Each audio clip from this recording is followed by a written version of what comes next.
I pick this small casino, and there was these back machines, back wall, and they were IGT machines, double diamond. They had to be IGT real machines, Okay. Slot reel machines. And the reason being is really you can look down in between the reels and you can kind of see the hopper too. Okay. So if you stick the device up there, you can see, Right. what it's doing. How you're guiding it. Correct. Like I was, great at it once I started doing it, right? I didn't have to do any look in there or do anything like that.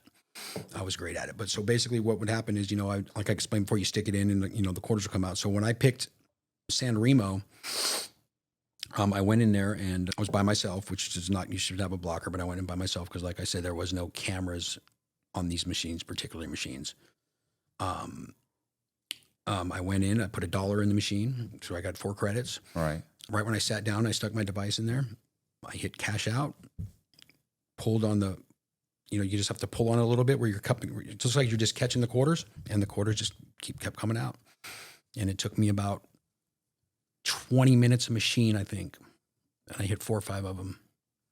And how much do you make per machine? Well, each machine, okay, so you're going to get around if the hopper's full, you're going to get anywhere between $300 to like $450. Some machines have double hoppers where there's like, if one empties, the top one will dump. Right. I used to sometimes at San Remo, like it would empty, and then you would get a little code would come up, at like the light would start flashing. I pulled it out, called over the slot person, and they'll come and fill it back up. You know what I mean? Like, okay, cool. Then I'll just do it again. I'd get a couple buckets full. I would just walk back out to my car and put it in the car. Right. I wouldn't. I mean, I'd take it back. At first, I would just go cash it at the cage because I wasn't really worried about it at first. But, it got till later when I was just thinking, man, I better start doing something here. I keep going to the cage, cashing these in, and they're like, wow, you sure are winning. Yeah, you sure are the only one winning here. You know what I mean? So I would just put them in, put the buckets in the car. And at one point I had the whole trunk of the car full of quarters at one point. Like it looked like a lowrider in the back. Like it was just, it was just, I mean, we're talking quarters just everywhere, like all the time.